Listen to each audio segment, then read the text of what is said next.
right, thank you. All right, let's get started. We need to start with the Pledge of Allegiance.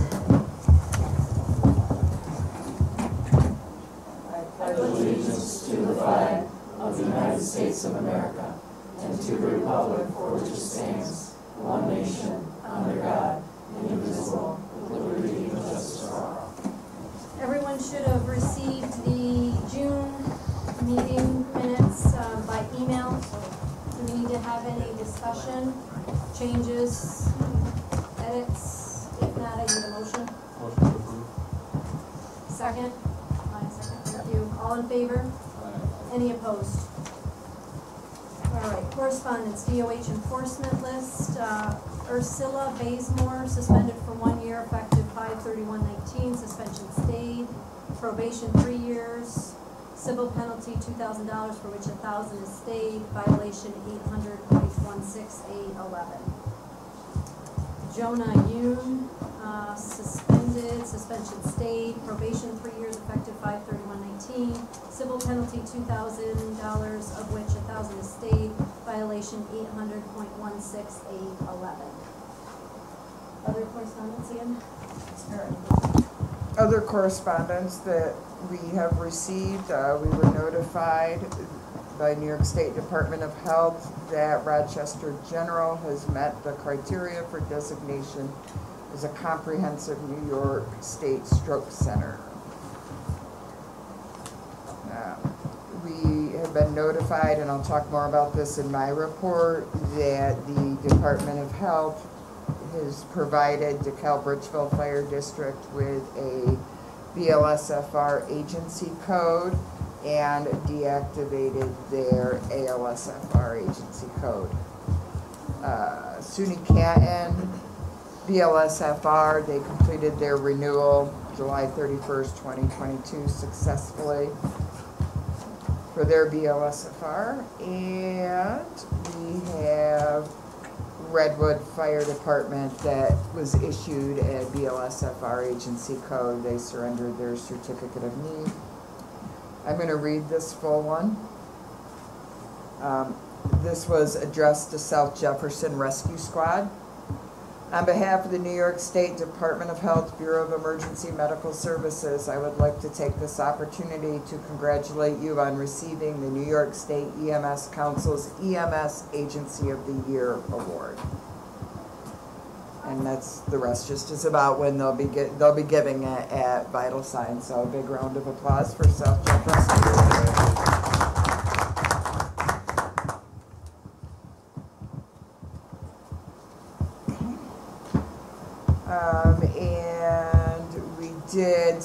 We had received a statement of deficiency for one of the entities that surrendered their ALSFR CON and became a BLSFR. That is the correspondence. So.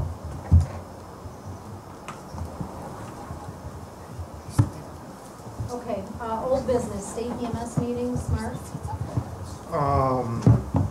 Meetings were 2 weeks ago, and they actually seem to be moving forward with a lot of stuff. There was a much different atmosphere in Albany when this time than in previous ones.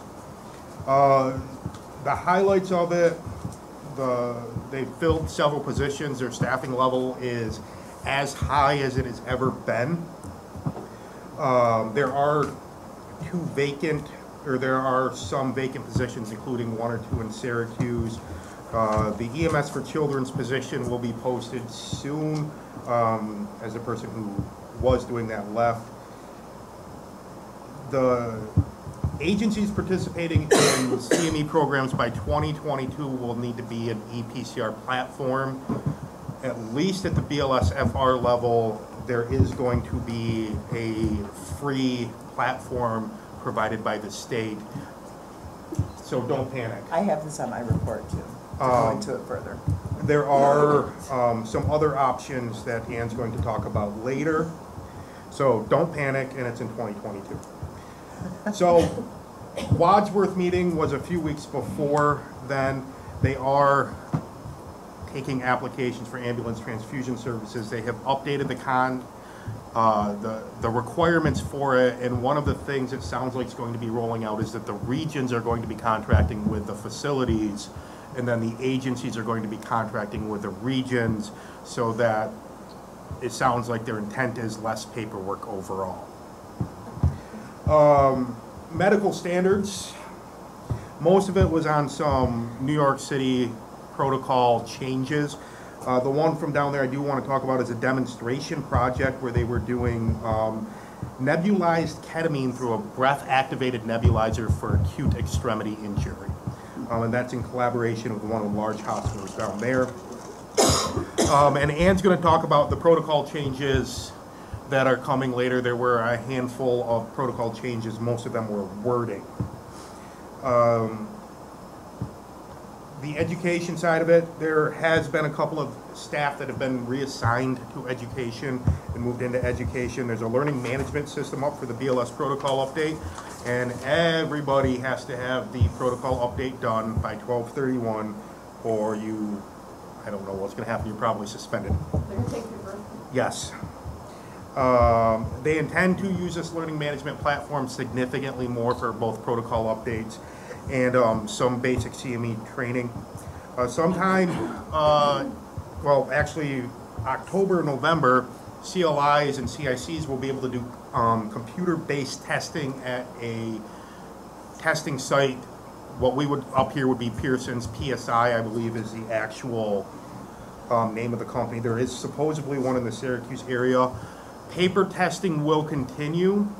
In Q1, this is going to go live for provider testing, at which time the on-site testing will no longer happen. It's a $28 fee.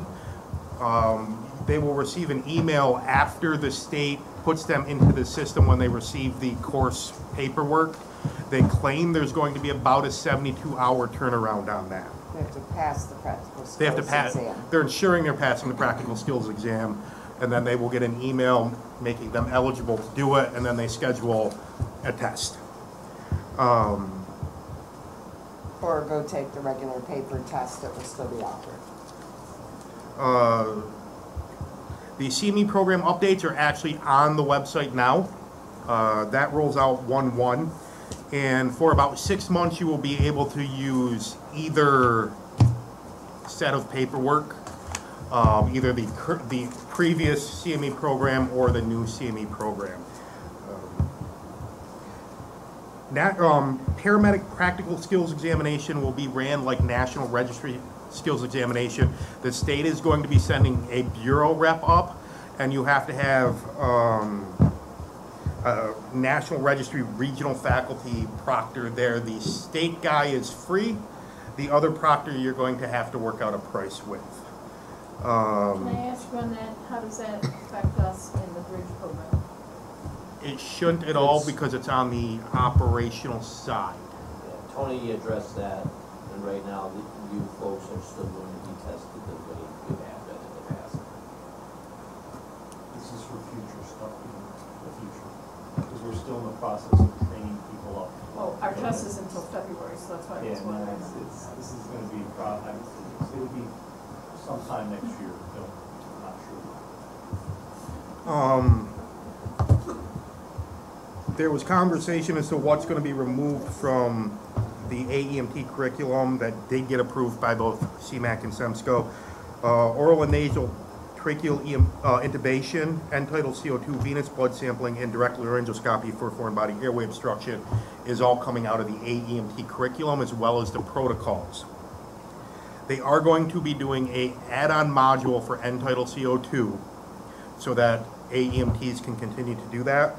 And that's in an effort to align with the national standard curriculum. You're looking at least a year from now before those changes take effect.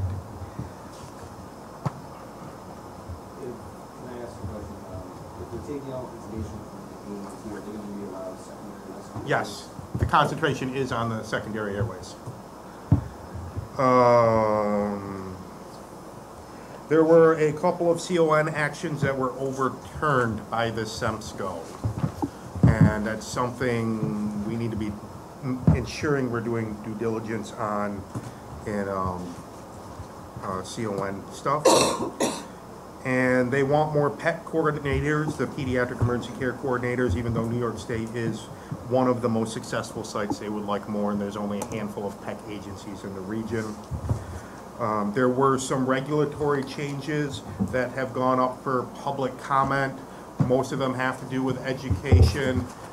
Most of them are wording changes. The highlight of those is shifting from a 36-month to a 48-month certification period in an effort to make the National Registry people's life easier, and I'm assuming also some retention initiatives. Does anybody have any questions for Mark? All right. Okay. Thank you, Mark. I guess you can move right into RSI.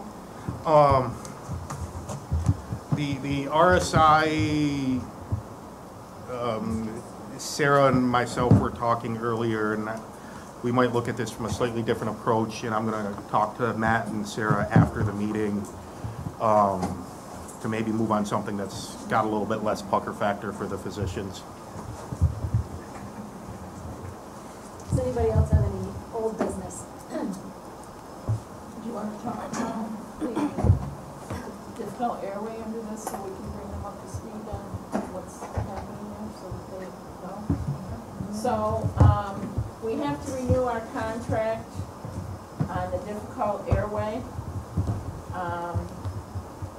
So I had asked Jonathan how much money had we put out and how much money had come in on the courses that we have done on that.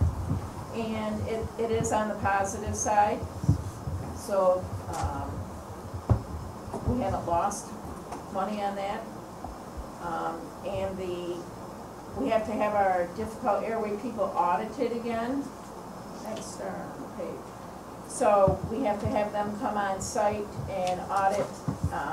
Rate will be $1,200 plus travel expenses. An additional $200 travel day fee will apply. They cannot budge on that because where the people are coming out of. However, we are going to get a reduction in the rates that we pay. So right now we pay $75 a person for the individual certification for the difficult airway. That's going to go down to $50. And if we're to offer the fundamentals class, that we currently would be paying $50 a person, and that's going to go down to $25. So we're going to be able to look at perhaps lowering our costs that we charge. I also have a call into the Community Foundation to see if there's some funds available where we could offer a class in each county for so many people and have the cost not completely covered, because I think people have to have a little skin in the game, but do it at a reduction rate, so we're not charging the $200. So, Paul, Ann's plate's pretty full, and the state seems to be putting more on it with this ATS now and some of that. So, Paul Barter has agreed to take over the difficult airway program and try to get some classes scheduled and some different things. So, my recommendation to the REMSCO will be that we continue on and that we pay the fees associated with this to continue the program.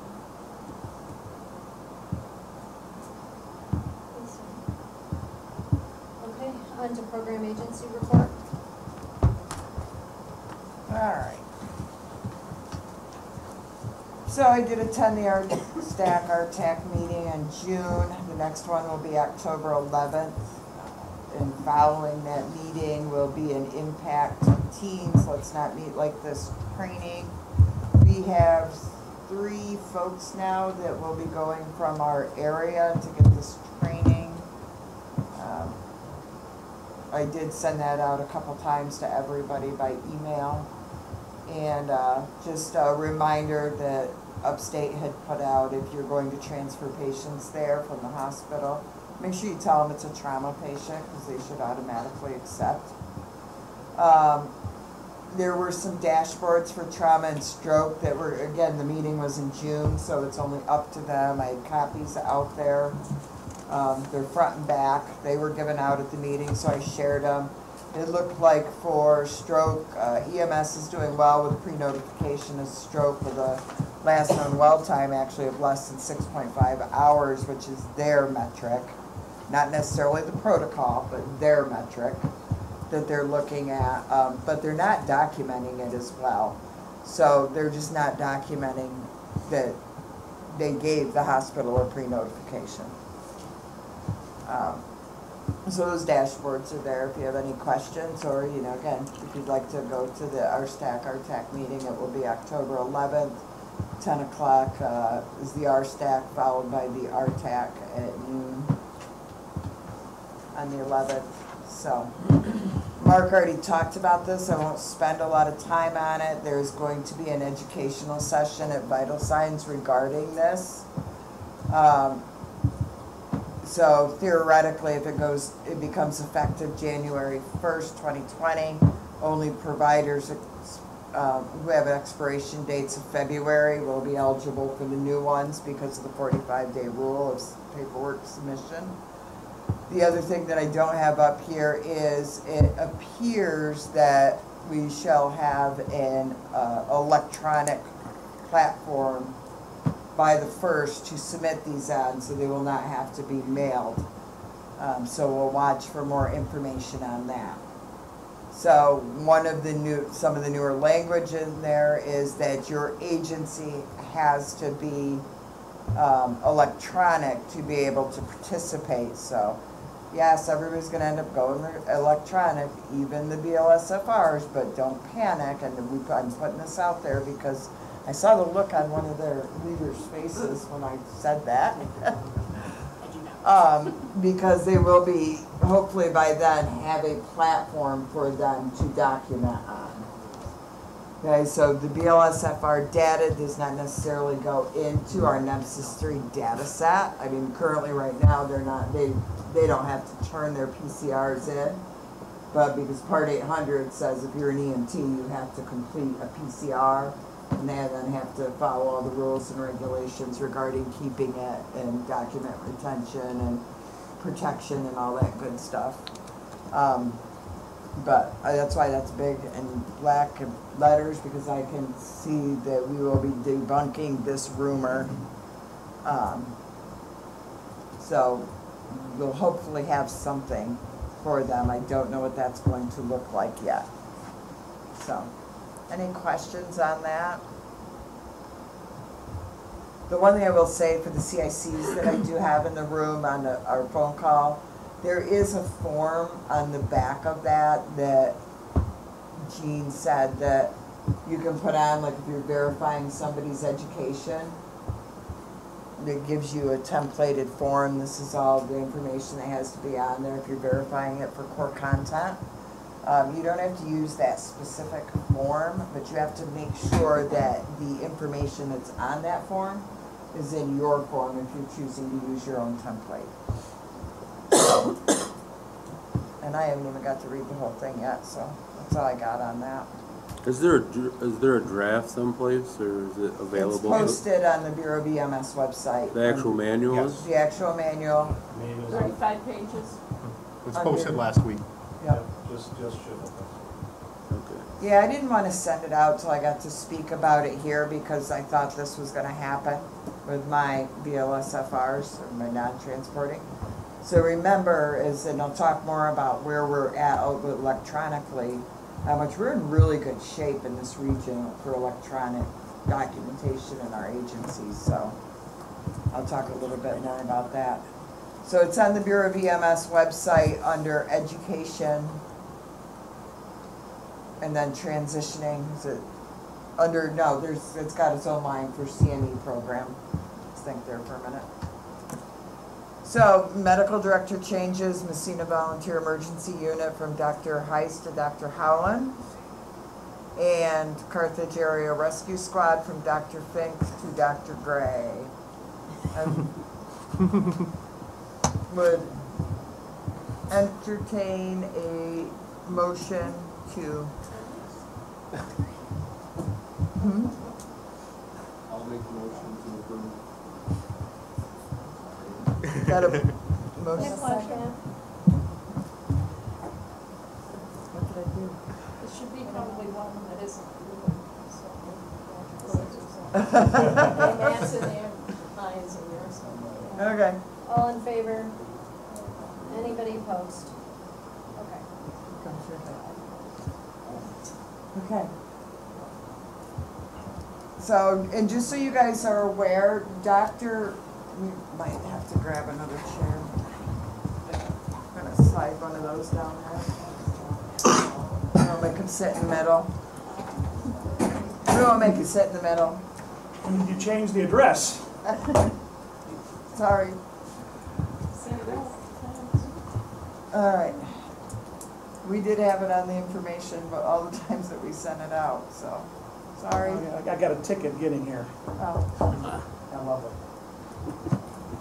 All right, level of care changes, so, JS Hoster, we previously approved them to upgrade to the AEMT level. The first time I went out and inspected, they weren't really ready. They had some significant equipment to get. I went back out a second time and inspected. They have all their equipment, but they don't have their blood glucometry limited license yet, lab license, word in there. So they're still pending. We haven't upgraded them yet. Russell Rescue, they are going to be transferring their CON that'll be voted on at the REMSCO tonight. So they had discussed doing BLSFR paperwork. I have not seen that. Richville, DeKalb, or the state has it as DeKalb, Richville, and backwards with it. They surrendered their ALSFR CON because they have a lack of ALS providers and they have a BLSFR in place. They were awarded their code. St. Redwood Ambulance surrendered their CON. They were a BLS transport ambulance and they have a BLSFR in place.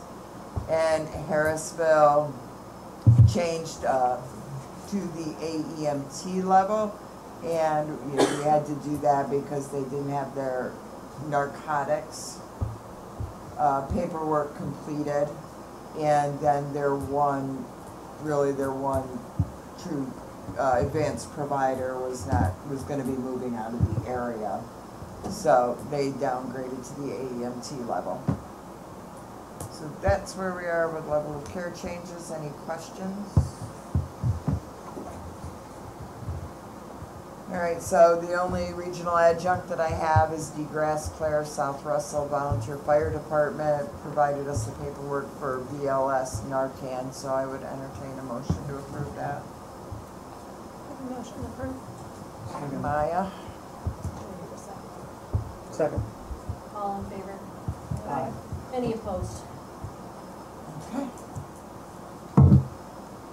So EPCR, so we're actually in good shape. You see on the bottom of the list there, those are the only agencies that, and some of them have worked a little bit on this, but we're moving forward with Sackett's Harbor, Seaway, and Beaver Falls for image trend, but Cranberry Lake, we had them about set up with image trend, and then they had a switch in leadership, so we got to get them back on.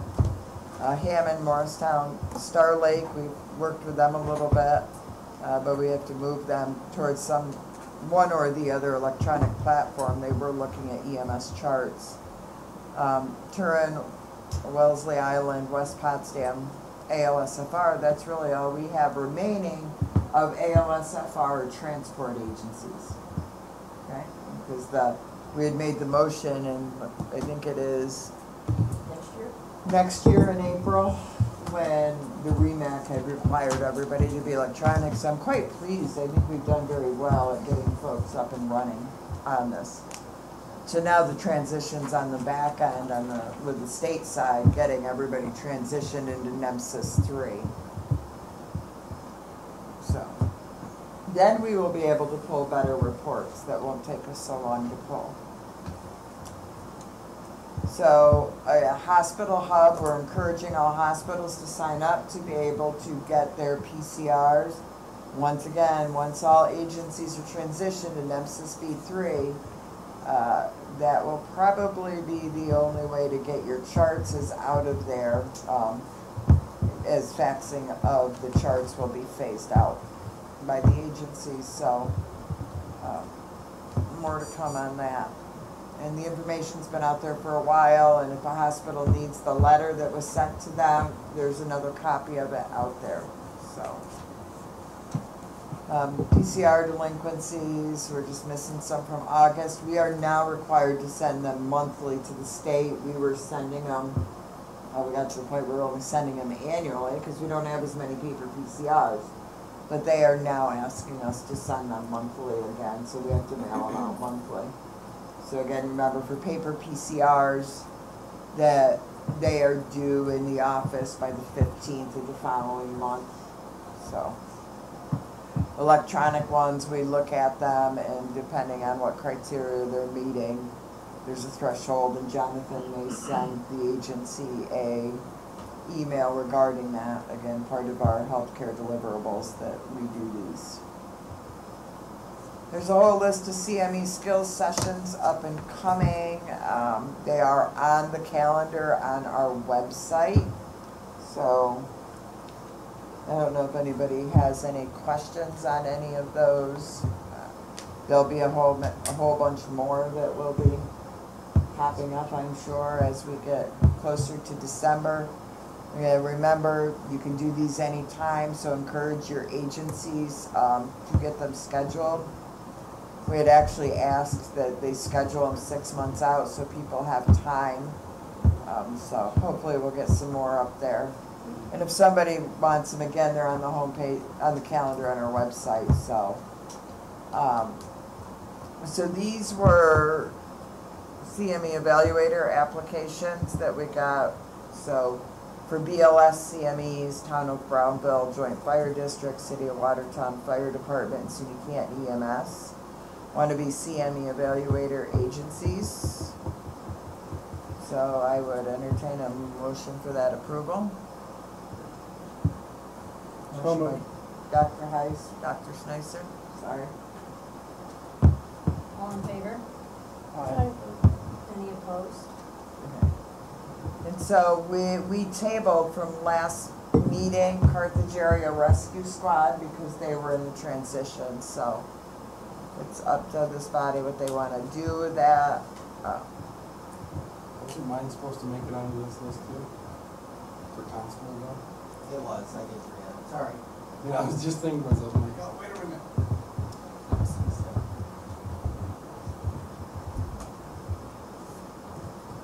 So So- what was pending? I'm sorry. Carthage's was pending from last meeting, Mhm. so do we want to approve them to be a CME evaluator agency? That was paperwork I filled out? Well, no, we just tabled it because they were in transition, and at that point, we didn't know who was gonna be their medical director or anything. So, this doesn't require a med, or a physician signature, I don't think. I would advocate accepting it. Huh? I would advocate Okay. approving it, unless someone has hesitations.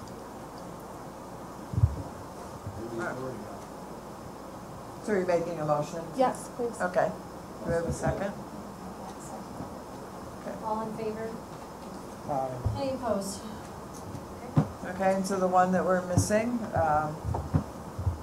And I have a question. I should know the answer, but I don't pay attention because I am a CIC. In this new CME system, and it's not as new, but it's a year and a half old or so, do you have to be a CIC to be a sign-off? Or is it still you No. submit an application and anybody can do it? so we're approving the agencies as sites, Mhm. and then they submit who is going to be doing it, and they should have an instructor certification of some sort. Could be AHA, ACLS, PALS, So I've been doing a whole lot of work for nothing, right? instructor. For the state CME, you have to Yes. have taught at least the. Right, I understand that. I'm talking about for the regional For the regional, CMEs. no, and then what we do is when you send it in, we look and see who the instructor is, and if I have a question, then we approve or disapprove. If I have, if I don't think somebody's you know, gonna be good to go to do that session, I'm gonna consult with Sarah in regards to it and then make a decision from there. And probably with the agency leadership, so when they submit their application for the actual session, it tells who's gonna be instructing it. So it's not just anybody doing it, we know who's instructing them. And then you would reach out to us as medical directors if you have Yes. concerns. Okay. Yep. So am I guessing this is Constableville? Yes. So Constableville should be on the list as well, so I would entertain a motion. My apologies for missing that. I'll make a motion to approve. Second. Second, all in favor? Aye. Any opposed? Okay. Sorry, I gotta write that down.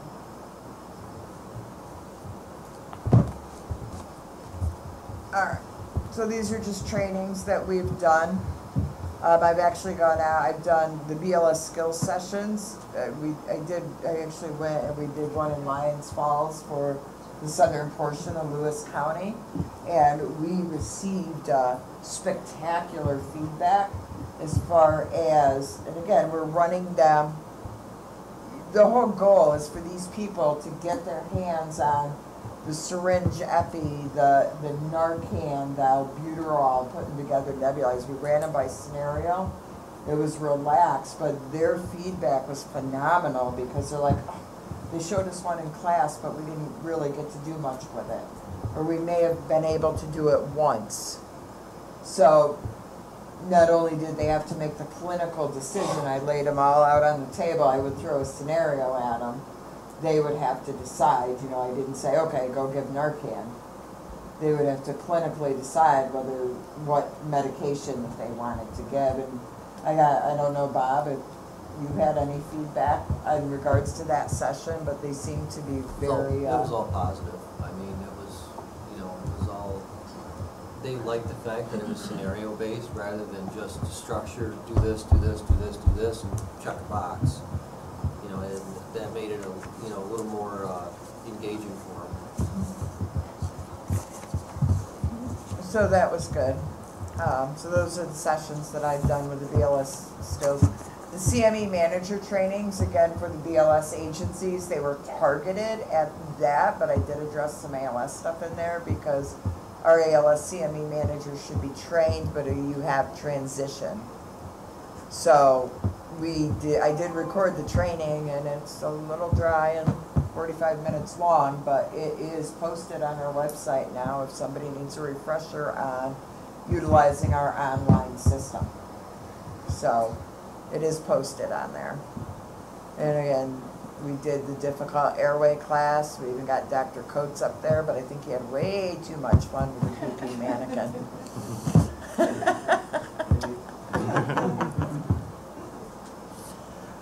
And then we had a great day. We did a Fort Drum EMS Trauma Day. It seems like that's so long ago.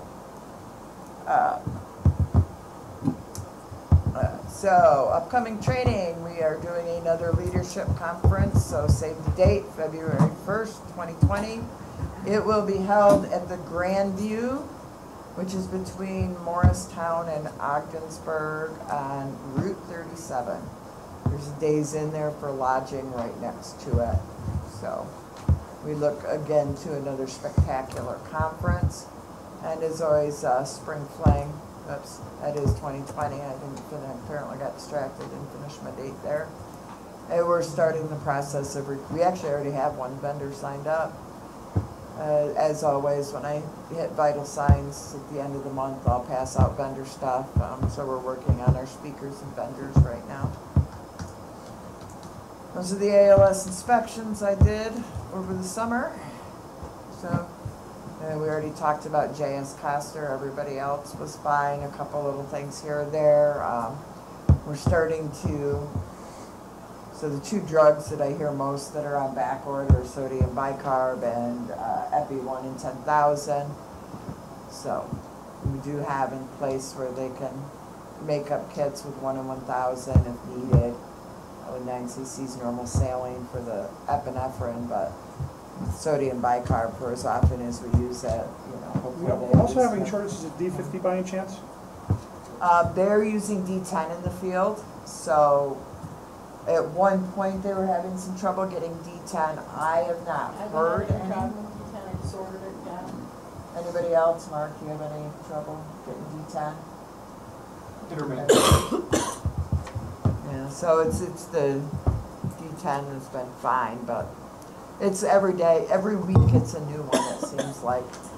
So, again, we encourage our agencies to do good inventory on their drugs and try to order ahead. Some of the departments, like with the epi, it's taken them 3 to 5 months to get it, so they're, looking at their supply and ordering based on what, they tend to use.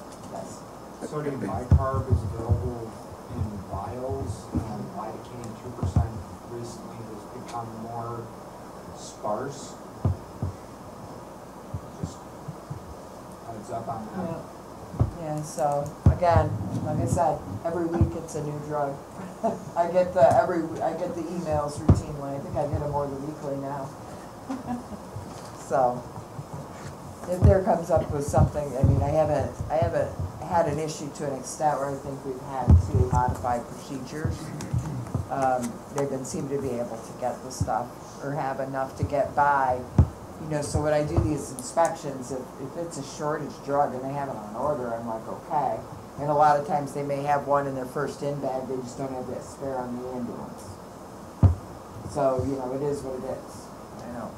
I certainly don't mark them off for that. Can't get it. So I threw this up here. So there's a survey that New York State wants us to put out, and it's kind of in there. It's a salary survey. I am looking for input on where to send this. So basically what they want is 5 EMS agencies. They want a mix of not-for-profit and commercial entities. And how much are they paying their providers? Jonathan, was there a level of care on that, or was it just general? It started out with entry level, so your BLS providers, and then it jumped to paramedic. Okay, and then they're also looking for either 5 of either other healthcare workers or public service workers. So again, I think they want to cross-reference like what entry-level BLS are making as compared to law enforcement, firefighters, and they even brought up sanitation workers because in one big city down to the south of us, they apparently do much better than basic EMTs. So I'm looking for input or looking for volunteers on the EMS agency side. Those are the easy ones, but if anybody has a contact, and we don't have to do this now, just please get a hold of me if you're interested. And again, this is going to the state. It's, names aren't going to be, my understanding is, the names aren't going to be released. If that's something you're worried about, I can double check on that. Huh? It's aggregate data, not individual. Yes. So, we've been back and forth with it, but they want, it sounds like we're going to be specifically targeting agencies who it's sent to, not just generally sending it out. So if anybody has a contact or somebody outside of EMS that we should send it to, Paul, I didn't know if maybe it was something, a public health nurse. I don't know if Ginger might be interested, but I thought maybe you could ask her and doing one of them. It's just a survey to do. If you could get the outline of the survey out to the county coordinators, I'm sure that we'd be able to work with law enforcement and sanitation workers. I know I could get them on board to do it, if you could get it to me anyway. Yep. As long as I can't just say, hey, I want you to take this survey, I kinda gotta have some Right. backside on it, so it'll make it go easier for me.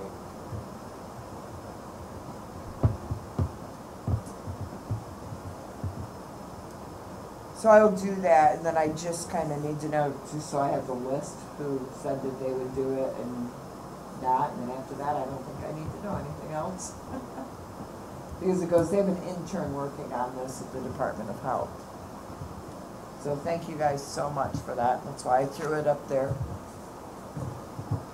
John, do you have anything else to add on that? All right. Jonathan, you want to talk about EM resource? Sure. So we're starting to roll out with Jefferson County first. So Tom Zecker and I have met with SMC, River Hospital, Carthage Area Hospital, and Governor. I know they're not Jefferson County, but they're right next door to where I live, so it was easy.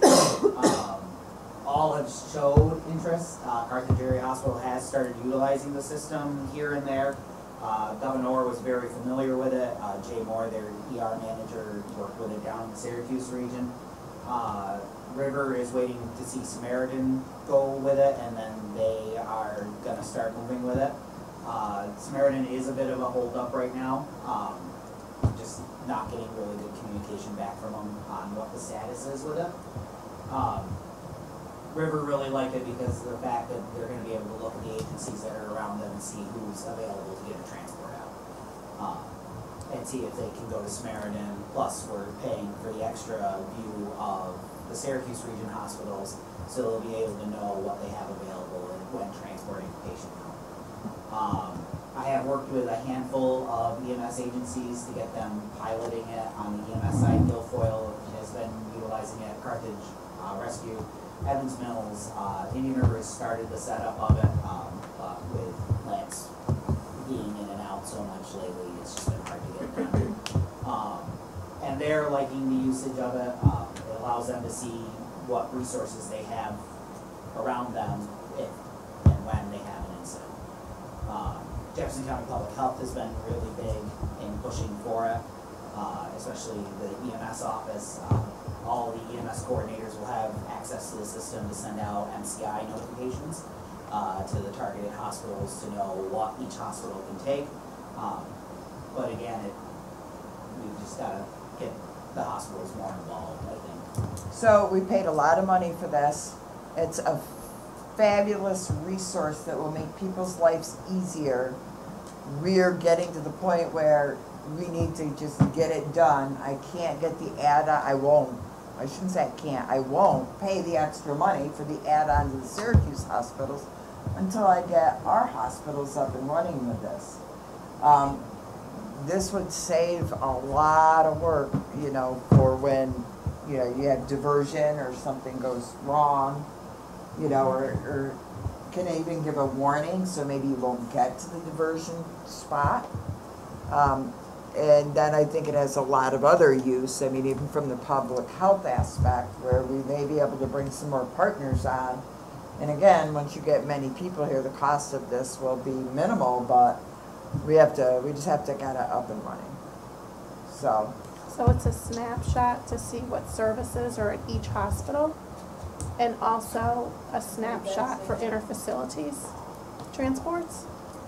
Well, so you can see what's available, who has beds available. Oh, it's you know, just but beds. the biggest thing is you can, if you start your ER starting to fill up, you can change the color on that to a warning color, and I can't remember On that. advisory. You can put yourself on advisory and say limited psych beds or limited what, you have to put in a comment. So someone, of what you're- the hospitals have to update Yeah, it the at hospitals. Yes. certain times. And that's what Syracuse uses, this system. Yep. And then that would say if EMS sees that, they may go, especially if they're in between two facilities, they may go to another facility, which may help divert the diversion for, you know, better lack of terms. And is it like an app on a phone? Is it? It's an app and it's a mobile, it's an app and it's on the computer. The hospital, we've met with some folks with it, so we've talked with some different folks at the hospital, and it would change up the policy, but instead of making all those phone calls to every single hospital and 911 center, it just sends out the message. Okay. And then the receiver can pick how they want the message. So, you know, Sarah might like text, and I'm like, well, I don't want my phone, you know, to get text. I may just want email. I can get it by email. Okay. Thank you So for it's a explaining. very customizable system. So, And it gets set up basically, whoever you or the individual agency wants to see notifications of, they set that up themselves. So you don't want to know the status of constable book, just because I'm looking at that. You don't have to see the status of constable book. It's completely 100% customized. Just a little extra work on my end. That's okay.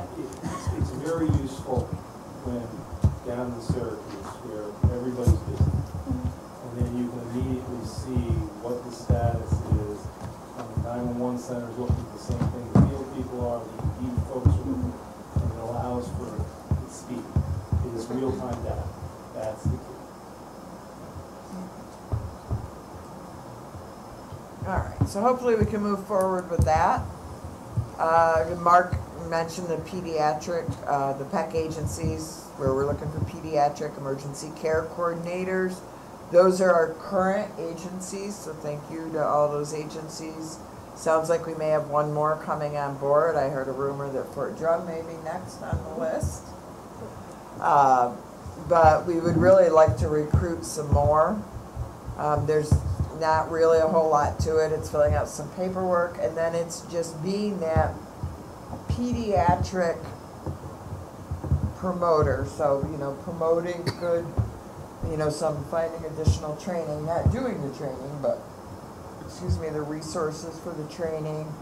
Maybe taking some extra time to look and see if you're set up for pediatric patients. I keep hearing these little, you know, things, you know, where agencies don't necessarily have what they need to treat a pediatric patient. And I'll give you my example. I was on a BLS ambulance and I had a 7-day-old that was one of a set of twins who kept turning blue.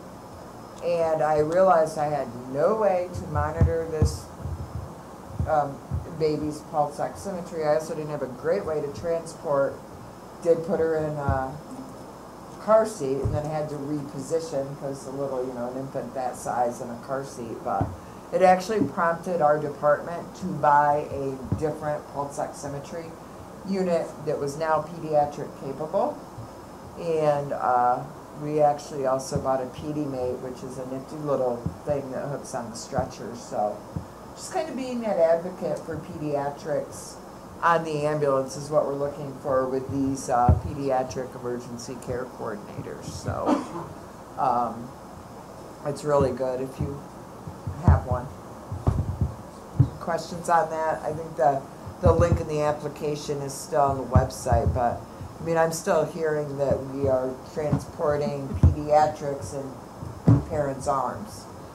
Yep, that was old practice. It was actually even in the old protocols. Again, not recommended. Should be utilizing some type of restraint, whether it's their car seat or your agency has one, and they need to be trained on regularly. Right? I mean, there's all kinds of different products up there, from inflatable car seats, but if somebody doesn't know how to use them, they're not going to do much good. So, Debbie, you want to say that? No, I don't, so you just joked about that. When I usually combine the two words. So, just, you know, we were talking about ketamine and fentanyl a while ago, and with us moving to NCEMS V3, we'll be able to look at metrics. We'll be able to start to pull reports. So I figured that would be a good one to throw out there. So we pulled the 6-month report. Again, this doesn't include any of the agencies who are still on paper, which, so we only have how many that are ALS? 1 or 2 that are, two I think that are ALS. So it's not a huge amount we didn't capture. So. But the problem is when you're running between a V2 data set and a V3, it's hard to meld the two. But it takes longer. But this basically says that over that 6-month report from January to June of 2019, we had 180 fentanyl administrations and only 2 ketamine. And then, you know, the majority of them were 911 responses, even though some were given during interfacility transports. And again, an interceptor mutual aid would fall under the 911 response, but it would It maps into the system different. It just maps into the system a little different, so. Just to kind of give you an idea where we were with that, in some other discussions that we've had, we just felt maybe the education, I mean, ketamine is great. It can be used as an analgesic, but it is actually a dissociative drug. So we're going to try to, well, not try, somebody did a PowerPoint on it. So we have a PowerPoint, another PowerPoint, and we're going to look at some additional education on that, so. Any questions on that? Just one quick question, and this is more for John or somebody from the state in general. We're moving towards the electronic PCR systems and whatnot. When are we going to get the narcotics off paper?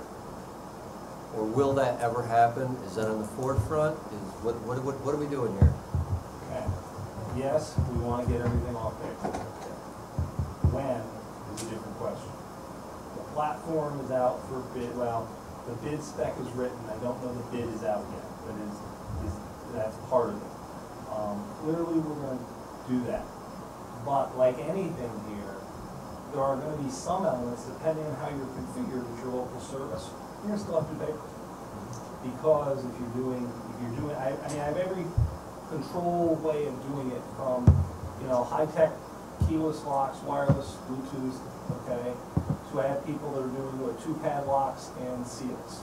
They're doing the 2 padlocks and seal deal, they're going to be doing paper, okay? If you're doing the other extreme, you can download the data, yada, it's paperless. So like anything, it depends what the operation is, okay? But yeah, we're going to eventually go to that. I'd love to tell you it's going to be in the next year. And frankly, the bigger one right now is getting our research stuff up, okay, for both ambulance services and general EMT cards, okay, and that will drive with all the new changes and dates where we're going to the 4-year cycle and all those sort of things. Narcotics is in there. It's going to be honest, it's going to come down to programming and matrices as to when it gets there. But it is on the list, there's no question. Great. It's good to at least hear something positive about that. They are moving forward. I mean, they already have some email submissions for certain things, like verification of EMS and Structured research. Right? Yep. So, I think that we're seeing movement, which is good. And if I may, that's kind of the scratching the surface. The intent with the portals long term is once you file like a research, okay, you submit it in, you're going to get a date stamp thing saying here it's in. You're now going to be able to check it and see, like with the voucher system, where it is in the system of processing through to the end result. So if you don't have your narcotics license issued, you can see where it is. Has it cleared the bureaus and now BCS? Is it waiting on a print run? Whatever. And you'll be able to see all that with the portals. What we're doing right now is, frankly, it's just a commonality of the email address that the form electronically is being mailed to, which is okay, but it doesn't have the robustness of where we want to go and where we should be going as a bureau. Okay, and that's kind of where that is. And the other piece of that too is reg reform is being talked about as well, and a lot of that will be tied to electronic submission and so forth in the reg reform stuff. Okay, but we're not there yet. It's too early. And it's going to take an act of ledge to make the reg reform stuff. And typically in this state, that's a couple-year process. Hopefully sooner, but I wouldn't, hopefully sooner, but a lot of times it's a couple-year process. Good to hear. I just went through the process of buying a whole bunch of stuff through grants for our sheriff's department because it was absolutely mandated. Paperless. I'm like, why are we not heading in that direction ourselves? No, we are. There's no question about that. Again, it's a multi-million-dollar buy for a platform to do this. Okay, it is not cheap to do what we're doing, and frankly, it's going to be a bid spec. It's out. I don't know. I know the spec is drafted and I believe done. I don't know if they've let it yet, but it's gonna go out very shortly. It may be out right now and I just missed the memo, you know what I'm trying to say. But it is definitely full steam ahead. That is where Ryan wants to go, and frankly, all of us want to go to. It'll make it a lot easier. Yes, initially it's gonna make some things harder. Long term, it will make things easier. Okay. So, wasn't too long ago, we switched over to a new website, so there's some of the analytics that we've pulled. One thing that we did, because my arm was twisted, is we went to a Facebook group. We get more views, I think, with a Facebook group, so we're starting to look to see if maybe we can make it a little more interactive. It is a closed group. So we started that Labor Day weekend, I want to say, and I'll have the information on how to get there.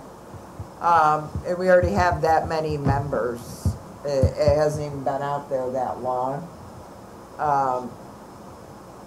But we also, the EMS weekly update, which automatically goes out Sundays at 4. We got 816 subscribers, but you know, they may be looking at it, but they're not really clicking in to see the main articles, so they're just reading the headlines, right? Typical newspaper readers. And then we have a director's newsletter, which is reserved for the more urgent items. They tend to be stuff that agency leaders really should be paying attention to. We don't have as many subscribers, but again, we don't have a lot of folks following through on looking at any of the information. But that they don't always have something to click on, do they? Sometimes they're just a letter. Yeah, sometimes it's just a letter. It depends on how many there are. And then everything that gets sent out through those is posted on the Facebook group as well. So we're hitting on one week. So if people aren't getting communications from our office, it's because they failed to engage on their end. So if somebody is, saying that we never tell them anything, please assist them with going to our website. You'll see where all they have to go in is on our website, and they put in their email address. They click EMS Weekly Update or EMS Director Newsletter. Suggest getting both of them because the Director Newsletter only goes out when I have something that can't wait for a weekly update. Or if they want to go to how about the Facebook? That's next. All right, Jonathan, you explain this one. So for the Facebook page, you have to go to the Fort Drum Regional Health Planning Org's Facebook page, and then go to groups, which I highlighted on the side. It's just kind of small. And the only group that we have here at FERHBO is the North Country Fire and EMS community. So you join, and then it'll ask you 2 questions, or it should prompt you to answer 2 questions, what agency you belong to, and if you agree to the rules of the group. Basically, the rules of the group are that you're not going to be on there bashing other agencies, to keep it positive, and that you're going to only share things that are important. And we have 3, well, it's Chris on there now. Yeah. We have 3 moderators on the site, so we are looking at every post before it goes on there. And if it doesn't fit, we don't post it. We've had some interesting requests that we've declined on. Again, there's some sales groups and folks trying to get in there. There are people in our group that are from regions outside of our own, but we're, again, is the information getting out there? Absolutely. And what really prompted this was our lack of registrations for the difficult airway class, to be another forum for us to communicate on. So we've also sent some educational communications out with other agencies here, like we've had Mercy Flights and LifeNets, education things on there that they're doing, and some other stuff around the state. So just trying to engage our younger generation. So, and I even learned how to do this. It was a fun experience teaching.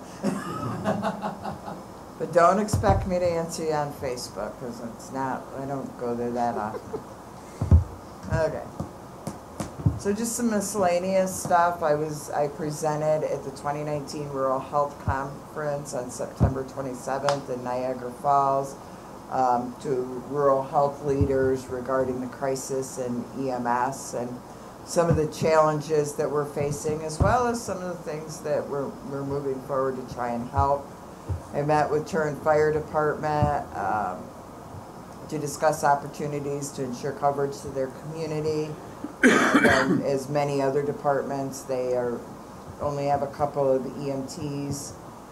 And of course, all those other meetings I've been hitting. I didn't even get the county meetings in there because I think I didn't get all the county meetings in there. But one thing that I have found that's been very helpful for us with the state and kind of keeping up on where things are at is we are doing a monthly program agency director call with the Bureau of EMS. So it's really helped us keep in line on what's going on and what's changing and what's not changing yet, or what's going to change. And I believe it also allows us to give input too as to how things work for us. So it's been very beneficial. There we go. That's a little bit of what I've done this summer. Any questions?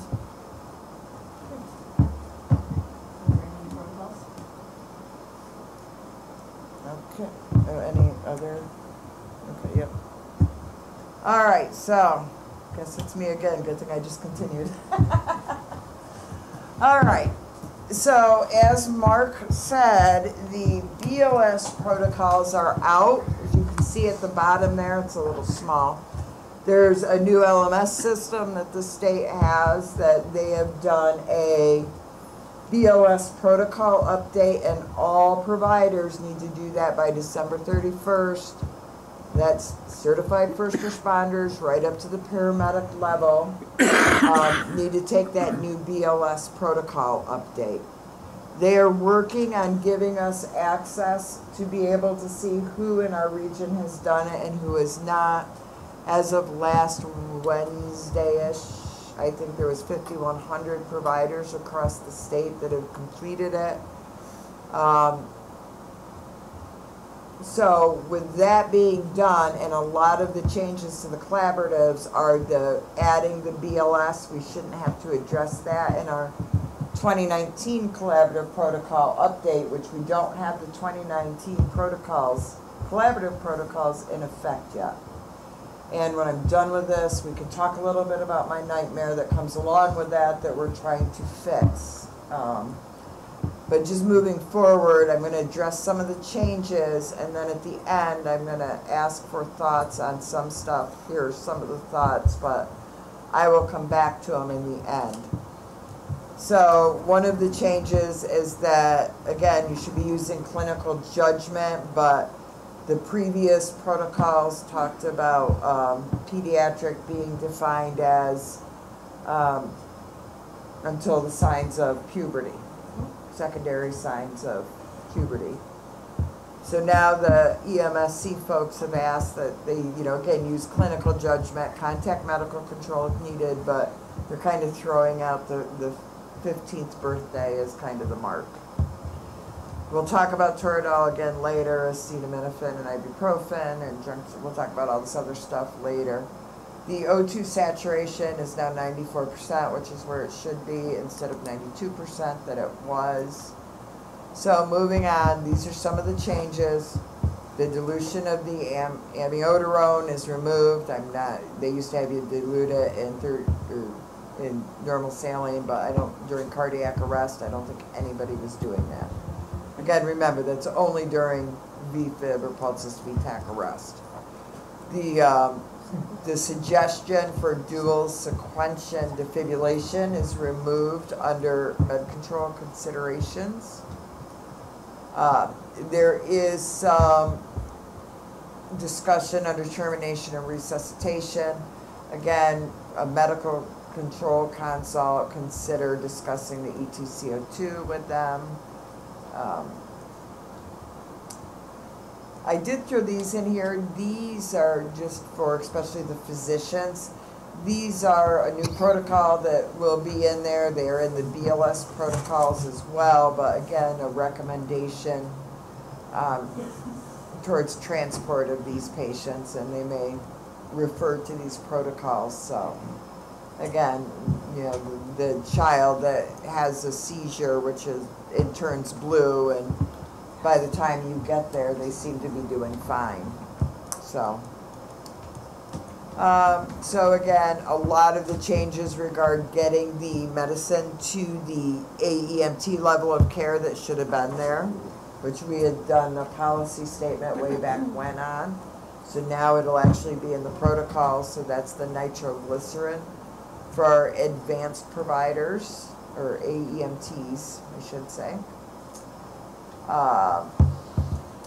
Again, they combined, we used to have a separate asthma and a separate COPD protocol. They've now combined it. Also put the epinephrine 1 in 1,000 in there for advanced providers and allowing them to give the albuterol as well if there's wheezing. ET. Yeah. So, It's not going for you. yeah, so that will, This is still out. yeah. Well, this way we can spend more money to update it next time. We'll talk about the updates of it, okay? I have a little heartburn. We'll talk about that.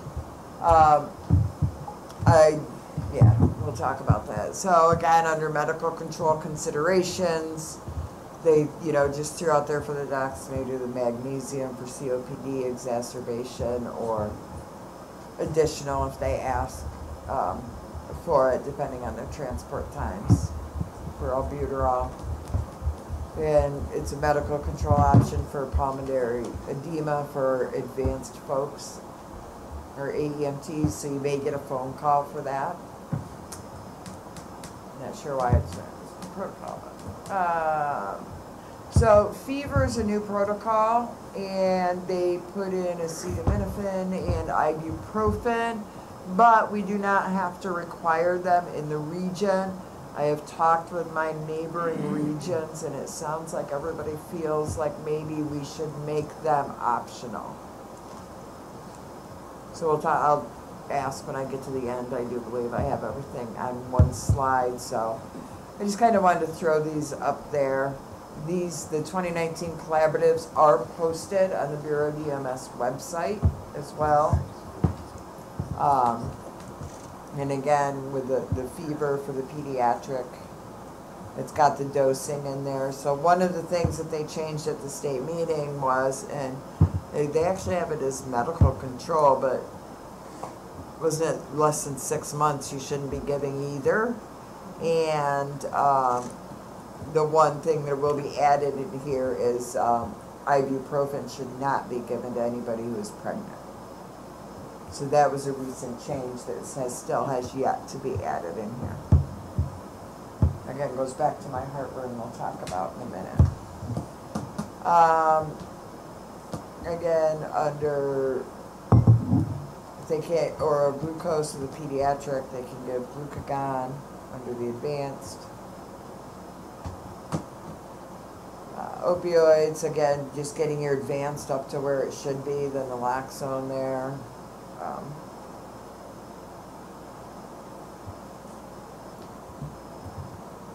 Under organophosphate exposure for the pediatric patient, they threw in a standing order for atropine again.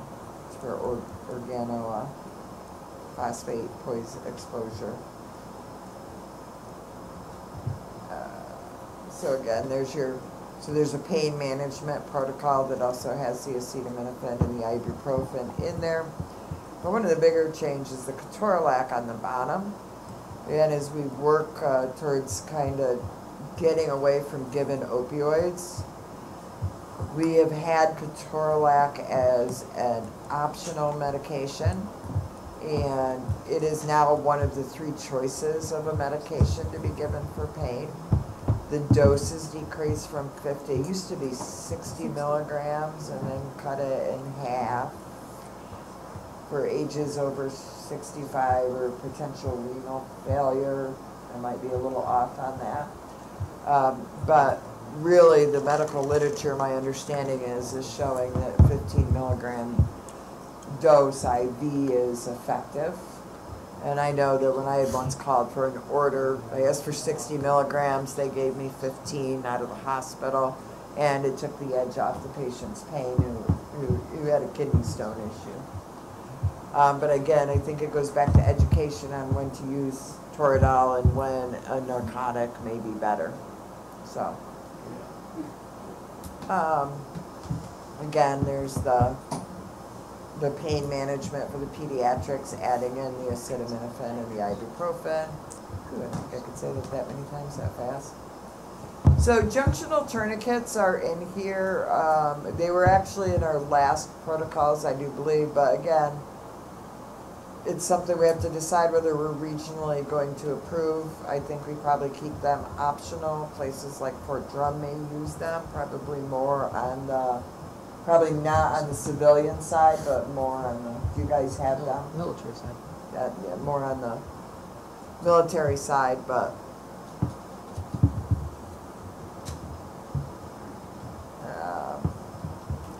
this we have optional now. I'd like to see it remain optional, but it's a little unclear. They moved the treatment. They did have an they do have an eye injury. They moved the tetracaine and the Morgan lens to under the burn protocol, but it's still a regional option. So it just wasn't 100% clear, so that's more just moving it.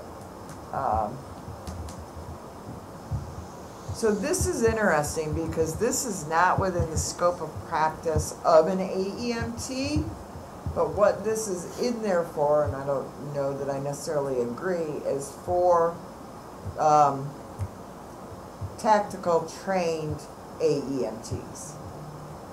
So this is with regional approval, which it's not within the curriculum. So I think you may see some change coming forth with that. So your critical cares, your paramedics can do that, but it's not in the curriculum that I'm aware of for AEMT. So, but I just wanted to bring that this is for your tactically trained folks, because I can guarantee you somebody's going to miss that, and there'll be questions on it. So hopefully you guys can help ward off some of the questions that come to the office if you're educated on this. So I'm working with the neighboring regions on trying to ensure that our education is all the same that we're rolling out, because we share many providers. So we're trying to get a short PowerPoint together. You've just seen a snippet of some of the slides out of it. It's not the full PowerPoint. And then doing a 10-question test in online system. That doesn't make sense. But anyways, doing a short test so that we can verify that they've done it. Remember, we share the same credentialing system between Mid-State, Central New York, Finger Lakes, and Susquehanna. We do share a lot of providers, so they'll only have to do it once. We should be able to see whether it's done or not, as long as they're going in our online system to do that. All the BLS stuff that's new, they have to do the BLS protocol update, so that's covered under there. Again, the AEMT stuff, we'll have to be looking at that, again, and figuring out when do we change this in our protocols. I'm not sure that we know at this time. But moving forward, we're going to need a few things. So first, I would entertain a motion that Toradol become required instead of an optional medication. Well, we can do that all in one. So that would be the only addition. But these are things that, as I've been doing ALS inspections, I have found on the minimum equipment list, and there's probably more changes to come. But when the change is made, we'll need to remove the intubation equipment from the AEMT level, make the acetaminophen and ibuprofen optional. We are requiring 2 pediatric length base taped. tape measurements. Tapes, that's supposed to be an S. So, like 2 Broslo tapes or whatever they're using, PD wheels, there's 2 on the equipment list. I would recommend we only put 1 on there, they can be pricey. That's Ron Smith, must be lost. Adult and pediatric McGill forceps should be removed from the AET level. A 30 cc syringe, we only put that in there to help dilute the amiodarone, which if you're not diluting it, you don't have to worry about it anymore. And CPAP, I think that was just a mistake initially because it's not in the AMT curriculum per se. They have to be credentialed, a BLS credentialed agency to do that. So I would suggest those. CPAP is in the curriculum. It talks about it, but it's not. It's an optional add-on. It's an optional add-on. And we go over it and we talk about it. Most everybody teaches it. It's I believe, it's an optional add-on still. I don't think maybe it is. I looked at it twice with all classes. Well, no, it's mentioned, yes. Doesn't mean it's automatically included for scope of practice. Because that was a scope of practice thing, so we got caught in So, a while back. if you could look at that again, it would be, and Paul, if you could look at that, maybe you can see it somewhere where I haven't seen it.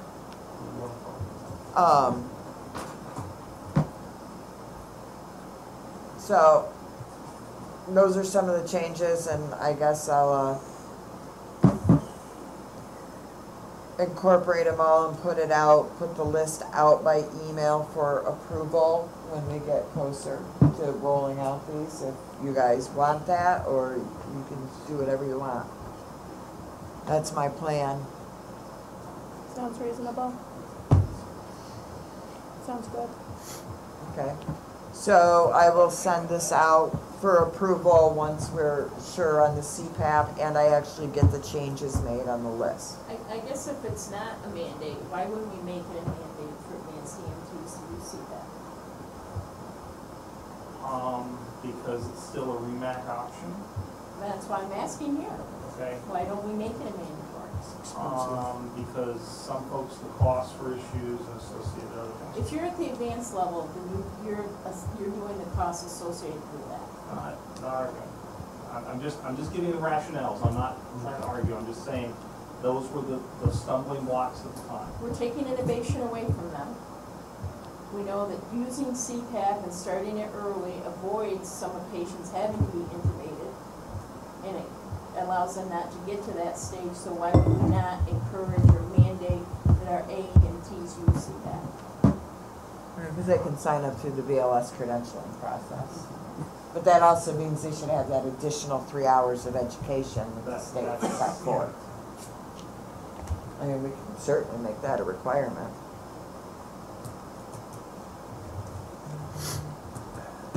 I'm just the worker bee. You guys figure it out. Matt, you're the director for our county one. You oversee the advanced class that I teach. What is your thoughts there? I guess, what is the actual cost? Is it something that would be prohibited? No. A CPAP is. $35 high end Yeah. per device. I mean, And you I need two get them so sizes. they're kitted together, so you 35 to have both 60. size masks in there, and it's 60. Yeah, $35 to $60, I think. I mean, it does.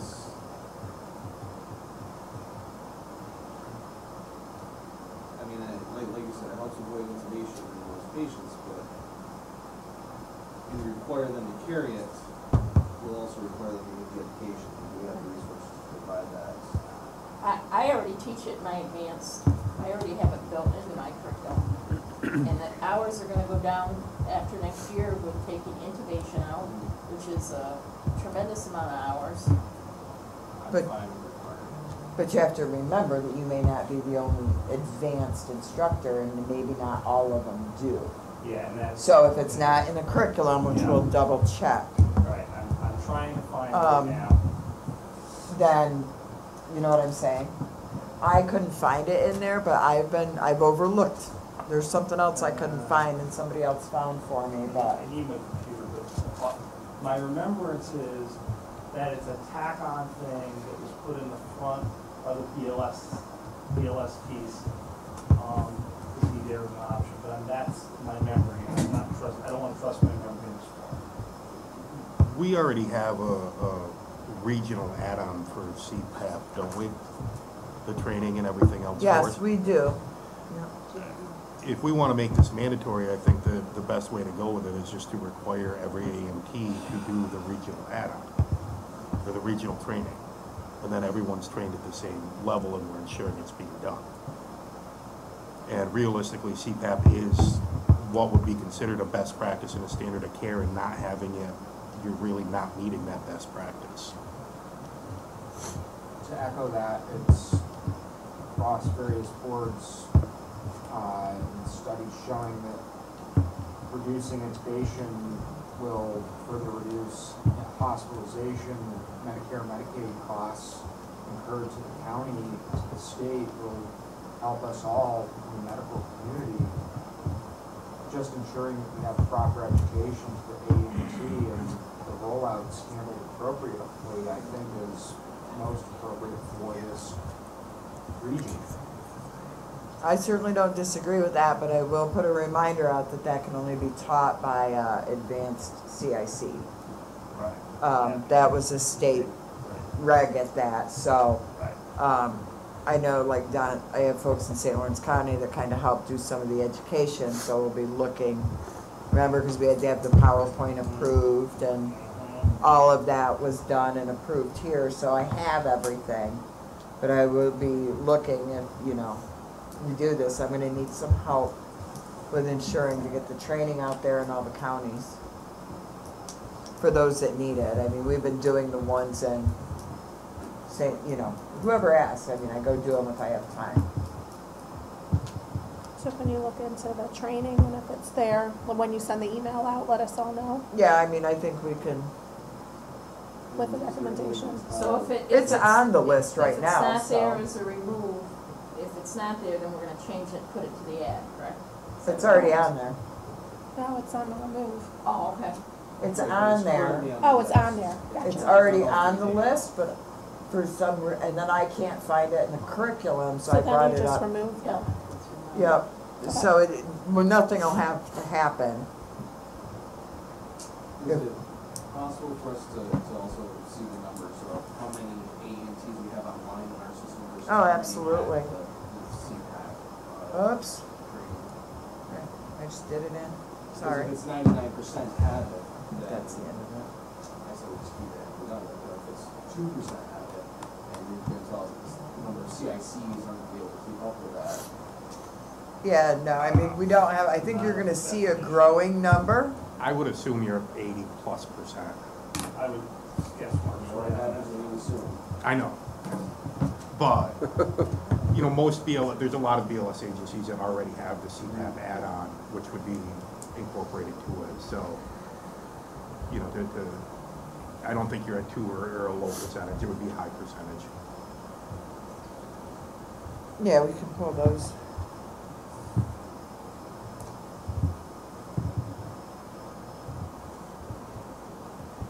And maybe if we get really crafty, Jonathan, we can pull the CPAP usage out of V3 and V2?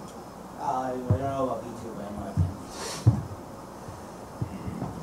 And one of the downfalls right now with our V3 data is one of our largest entities is not transitioned over to it, so they're doing electronic, but they're still reporting into V2, and it's hard to meld the reports because the fields are different.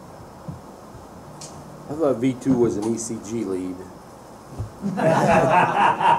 It's NCEMS V2, sorry. See what happens when you talk a different language? And the other thing that agencies need to be reminded with that is they need to use, like in EMS chart, you've got to use the drop-down box. Some people are just writing it in and not using the drop-down box, so you can't capture anything that's just written in. Right. Yeah, but with the new NCEMS, a lot of that's, well, a lot of that's caught, not all. If you do straight narrative, you're absolutely right. But if you list like your number of temps or whatever on the pull down, it prompts Right, you to do but that. if you're putting this under the narrative, you No, know, you're right. But if they don't wanna say they did 3 tries for an IV, then they just put it all in their narrative and put the one successful in there. right. I know, Which shouldn't be happening either, but, you know, the other thing, all your procedures should be listed as an add action on EMS charts. Procedures or medications or any of that, because we need to have this data if we wanna move our profession forward, so. That's all I got. So if you guys are good with the plan, and as far as the equipment list, that's not such a big deal.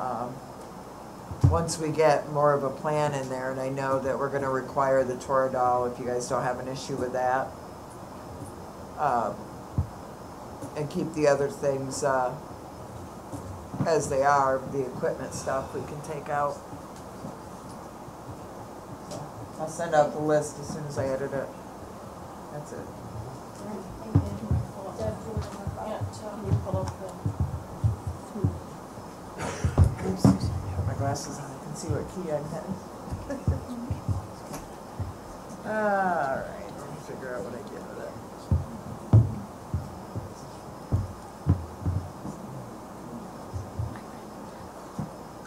So, I'm bringing forth a request to do a pilot project under South Jeff, to pilot the basic and advanced EMTs using the ECG acquisition and transmission. We are located in southern Jefferson County, for those of you that are from other areas, and we cover approximately 252 square miles. So our geographic location makes it perfect for us to look at doing this. Depending on where we're located, we could be, it would only take us 20 minutes longer to go to Syracuse than Watertown, depending on where the call is. We currently have 13 basic EMTs and 6 advanced that could utilize this protocol. Dr. Willis is our medical director, and he's all in favor of us doing this. So per the new protocol, it states, acquire and transmit 12-lead ECG for patients with a STEMI confirmed by medical control, begin transport to a facility capable of primary angioplasty. If estimated arrival to that facility is within 90 minutes of patient contact, or if directed by medical control or regional procedure. So, talking with Sarah, we would like to try this. There is a cell phone that the charge nurse and the ED carries. And so we were going to try to keep it simple, stupid to begin with, and we would have them do the 12-lead, print it, take a picture, send it to the charge nurse, who then can take it and find the ED doc. This is what they have. You confirm a STEMI, agree, have them go ahead and go to South Jeff, or go to Syracuse versus Samaritan. So we do have ALS intercept agreements with NOCA, Northern Oswego County Ambulance, so if this was a basic or an advanced provider, they could hook up with them to provide additional treatment for that patient while they're going en route. Paul Barter has put together a training class on 12-lead ECG and applying them correctly, and we would make this part of a, can you slide that down? We would make this a semi-annual skill, where they would have to come in and show us that they know how to apply the 12 leads. I would develop an audit form that we would use each time we did the protocol. We would then share with REMAC and our medical director on a monthly basis to provide you data with how things are going with looking at doing this.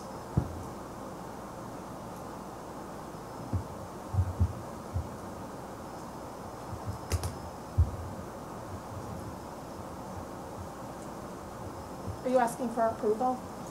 You have to approve this because it's a regionally approved skill in order to do it. So my thought was if we could work out all the bugs, see what's going to work best. The new console at Samaritan does have the capability of receiving them, but we don't, Chris doesn't think the software's been put in yet in that. It was due like October, November timeframe. But we thought to begin with, putting it on the phone so that if the doc's in a room, the nurse could take it right in and show it to her or him, then you could say yay or nay. And then once we get everything worked out, we could then look at making it a regionally approved protocol. I think it's a fantastic program personally. I mean, the state endorsed 12 lead acquisition. Years ago, the caveat to this has always been that transmission part, is like getting that EKG to the doctor to say, go to the other facility. So if you've ironed out that piece, Non-invasive. personally, I think it's fantastic. And it takes the monkey wrench of healthy connections right out of the equation. It does. That was the huge hang up with the whole STEMI Well, project. you could be at the hospital by the time you Got logged in and did got logged everything. in, so. But again, I would develop an audit form that we would capture data and then give it to docs monthly so you can see if we've had any and, you know, what our success rate has been. Only And potential concern that I can see is transmitting the ECG by private phone. There is no patient data, Yeah, so there's it's, no patient there's no data. PHI Just on their it, so. age and their sex. And I guess my comfort level initially would have been to have the patient name on it, right? So how, We don't have the ability to type in the patient's name on 12 leaf. We'd have to write it in. If we did that, then it's no then longer, it's a then it's a HIPAA. HIPAA. But you're asking us to make a decision based, Well, we would send that to you, then we would call in, do a normal radio report, and you would make the determination where you want the patient to go based on the radio report that you get from the provider. We would still call in, give you what the vitals are, and the providers would understand, if you're not comfortable heading to Syracuse with that, then by all means, you know, go to the closest facility. I still do this down in the mid-state system, and that's what you're gonna get, so you can blow it up and you can actually see it. And there's no patient data. I think it's cleaner when it comes across the radio system, so we don't have, I thought we had that programming. I don't think it's ever been discussed whether we do.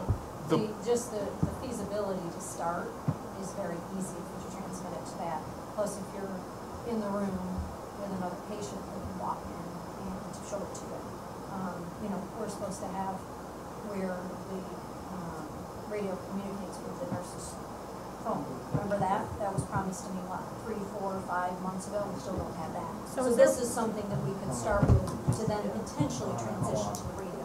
So is there precedence in the US that this is happening elsewhere? This is almost everywhere else. We're well behind the eight By cell ball. phone, that they're Yeah, charging they do our it phones? in Unsweet, they do it in Lewis County now.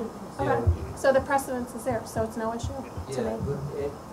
but for Lewis County, it's a choice between going to Lewis County General, taking them in there for immediate stabilization, and then having them transferred out. Mhm. Or if you're in the southern end of the county, we just bang them right into Utica, which is a STEMI center. Yeah. You know, your path time is 20 minutes extra transport time.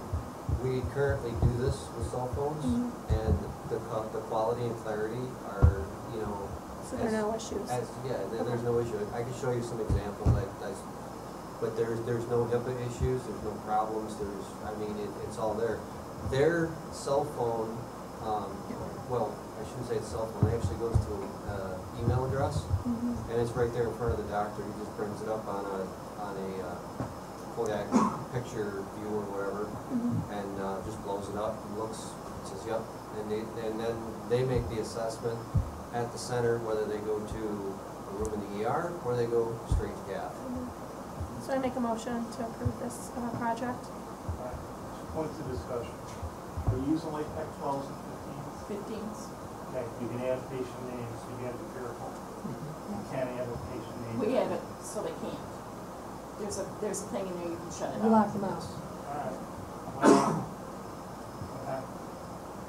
Second thing, this will be 100% sent by the basic EMT. In other words, they will, if I put 12 on, I gotta send it as a basic EMT. Right? Correct. Yeah, we're not Thank reading you. it. Are you doing it too? Oh, she's doing fine. Well, no, because that's the standard. I mean, yeah. No, I didn't know. I didn't get it from written. Okay. Is there a second? Okay, I think you have to I give a have a second. There's one Further thing discussion. I just wanted to ask. As part of the pilot, are you looking at community data from the receiving end of the just whether this was an appropriate search or not, that's patient resident? Yeah, that, and I can certainly, once I get the audit form developed, we can send it out and see if there's any additional information She's the the one docs we would already like have to see on. And almost, there's a lot of it right off that. What did you say? I'm sorry. You wanted to know from the receiving if Yeah, it was if they thought that was the inappropriate? appropriate diversion, or if Yeah. we're sending like too many mimics out, or if they don't being overutilized. Yeah, and I think between Upstate and St. Joe's, they have now coordinators on their end. You could probably monthly send it to them, and they'd be happy to provide the feedback. Yeah, the communication pathways already exist for Yeah. most PCI capable centers. Yeah, they're pretty good about reaching out. Yeah. Yeah, that's important for us. So I think do we have a second, or do we need further discussion? Second? Rick Fields, thank you. All in favor? Aye. Any opposed?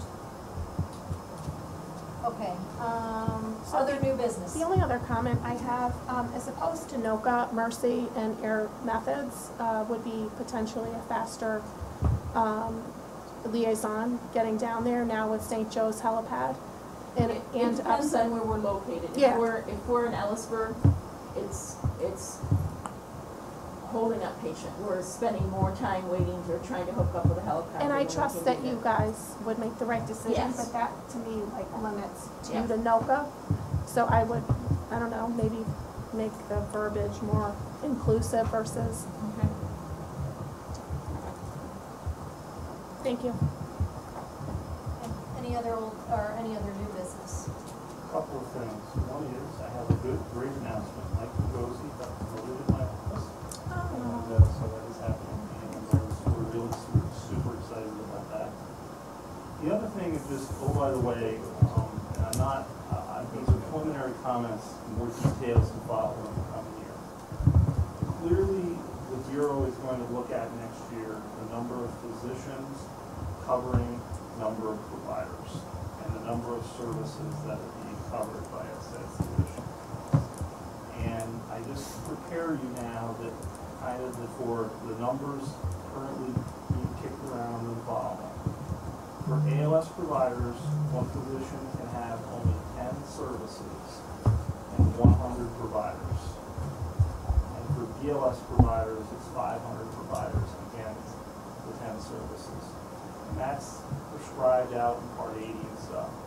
Now, again, over the years, this subject was raised in it's had a couple different times. And this time, we're going to be, I'm not prepared to say absolute, but I think there's going to be a focus area of quality in the coming year. It is going to be looked at in terms of physician involvement.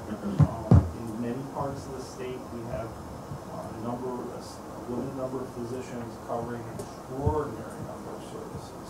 And they're going to be re-looking at that statewide. I just say that now so that, I understand. What's your resolution? I think So for example, no one in Carthage Hospital would take on Carthage Area Rescue Squad. the short answer is, I get it. The short answer is, I don't know. And there are a couple of things. As an example, I have some REMACs who absolutely mandate, if I have a couple of REMACs that would prefer it be EMS fellows only overseeing pre-hospital EMS folks. The argument is they're the only ones legitimatized to view EMS folks. I have others that mandate absolutely has to be boarded ED, nobody else can be an agency medical. And I have others who say, if you're a physician in New York State knowledgeable in emergency medicine, go from there. Look, I have 4 different REMACs with 4 different personalities. Okay, I'd be lying if I didn't say that. I think each adapts to the needs of its community, okay, that it serves. I would just say to you that, it is what it is. And this one's, there's a variety of reasons why this one's coming to a head. And it's going to come. Now, I'm not going to say we're going to zap and do everything and, thou shall in one day, but it's something we need to be thinking about in the planning of things in the future. And the hard reality of it is that some physicians in having these discussions are saying, well, EMS services have to start paying for physicians to cover and get more, involvement that way. And I get that, and that's certainly an element of this, but I frankly think the in-kind services you as docs provide is invaluable and frankly underappreciated, to be very blunt. But on the other side of the coin, I also get that there's not a lot of you who understand this particular practice of medicine well enough to sit at the table and talk about it intelligently sometimes in the North Country. So it's a balance thing, you know what I'm trying to say? And yeah, you know what? Maybe time we're gonna have to involve more hospital administration in this table to say, yo, you want ambulances, you want ALS? You gotta put some skin in the game here. And I think that's a piece of this. But clearly for narcotics and clearly for just general medicine, this is something that is gonna be a focus area in the coming year or so. Great. I endorse that. Well, yeah, I mean, I don't want, again, now, if you want, well, what's that mean, I gotta do this or this? No, I'm not saying that. I'm just saying you need to know that it is on the horizon and it's gonna become a focus area next year. Are they only considering transporting agencies, or is it BLS too. BLS too.